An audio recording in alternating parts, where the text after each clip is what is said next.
Hello everyone, welcome back to the channel. This video contains content from the PTR server. Features shown in this video may or not be added into the live game or may be different if they already exist in the game. Today we are going to deep dive into something that honestly surprised me on a whole different level, the brand new Behemoth MK5, also known as Mecha Wyvern. We will go through how it upgraded, what kind of resources is required, and most importantly, how insanely powerful its skills are and what impact this will have on the game. Let's start with progression and upgrades. On the PTR server, we received a package from developers that included a solid amount of materials specifically for upgrading the MK5 Behemoth.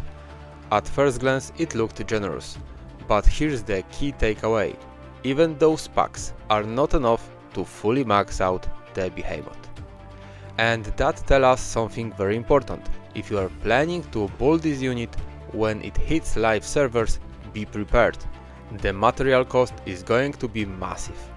This is not a casual upgrade, this is a long-term investment even for spenders and advanced players.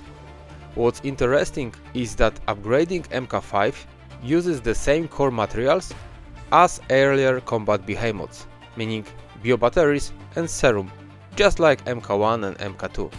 So nothing new there in terms of base resources. However, there's a catch.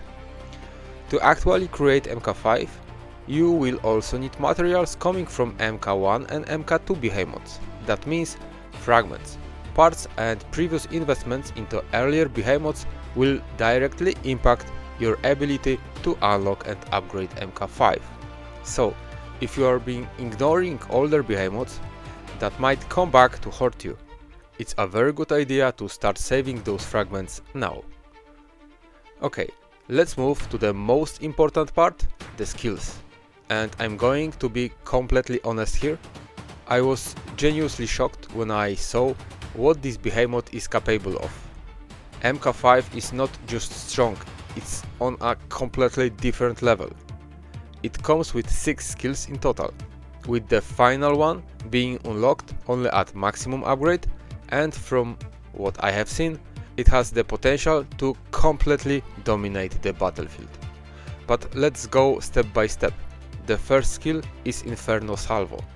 At max level, every 7 turns, it fires a flaming shell at the enemy front row, dealing 300% of damage.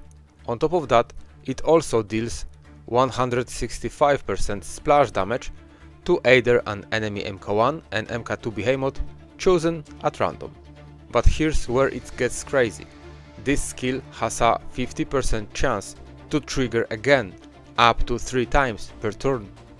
So in the best case scenario, you are looking at multiple high damage hits in a single turn, which can absolutely melt enemy front lines and apply constant pressure. Now we have Searing Breath. Every 14 turns, the Wyvern unleashes a blazing breath attack that deals extremely high damage to enemy infantry, riders and hunters. But that's also not all.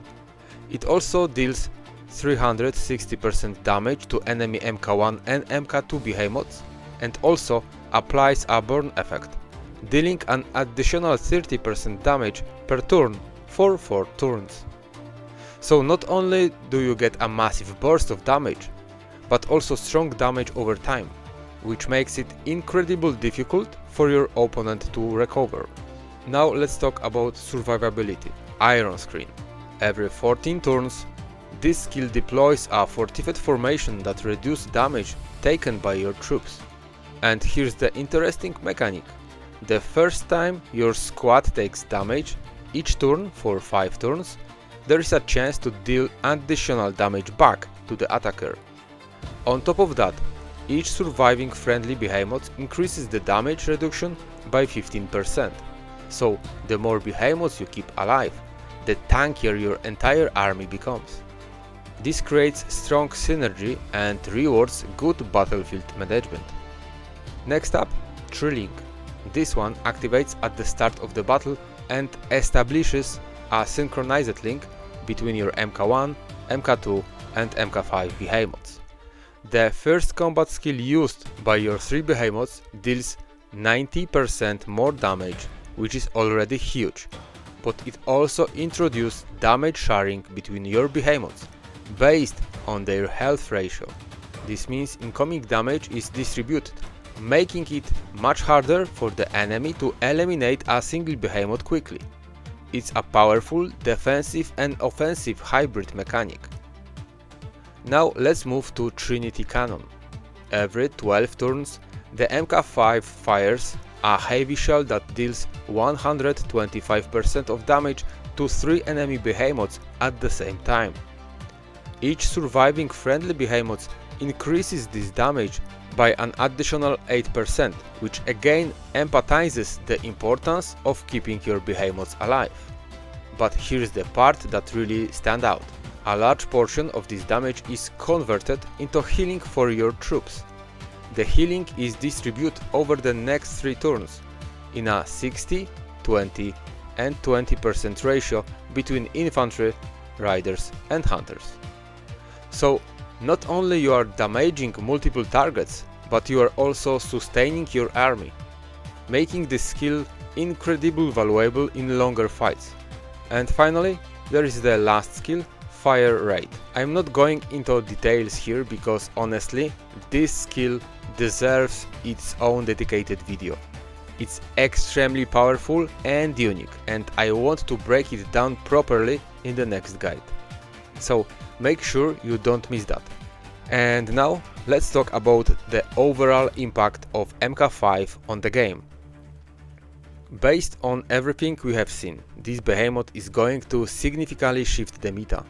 The combination of high burst damage, damage over time, healing and damage sharing mechanics makes it one of the most complete units we have ever seen. It rewards strategic play, proper team composition and long-term investment into behemoths. At the same time, it also raises the entry barrier.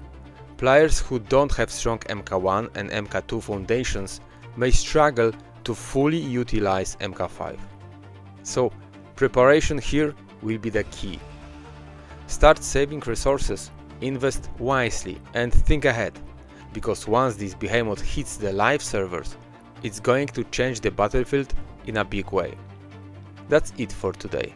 If you found this breakdown helpful, make sure to share it with your alliance and let me know in the comments about MK5. Is it too strong or exactly what the game needed? Thanks for watching and I will see you in the next one.